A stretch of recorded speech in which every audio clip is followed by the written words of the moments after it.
今日同大家整一個小朋友好鍾意嘅炸南瓜餅。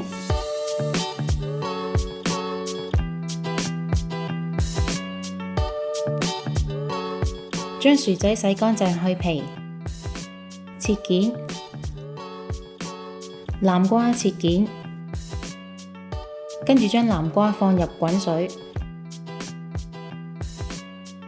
薯仔放喺蒸架上面一齊煮10分鐘。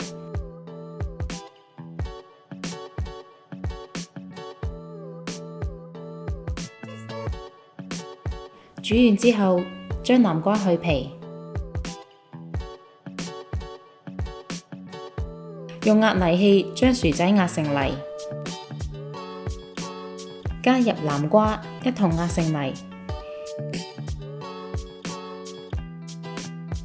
再加入黑胡椒同鹽調味。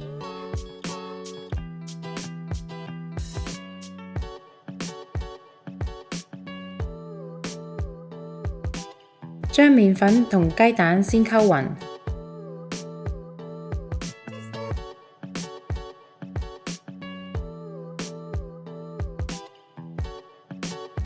然後逐少加入水，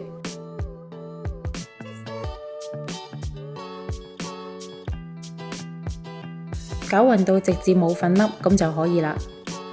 將南瓜薯仔泥分成若干小份，每小份壓成1至1.5 cm 厚嘅南瓜餅，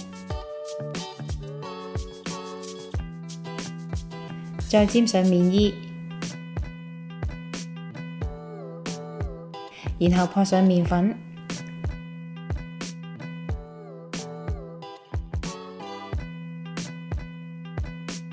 預備一鍋大約170度嘅油。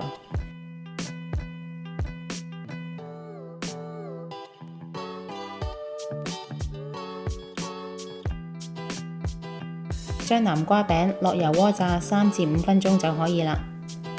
除咗用南瓜之外，亦都可以加入紅蘿蔔，或者可以試下其他鍾意嘅蔬菜。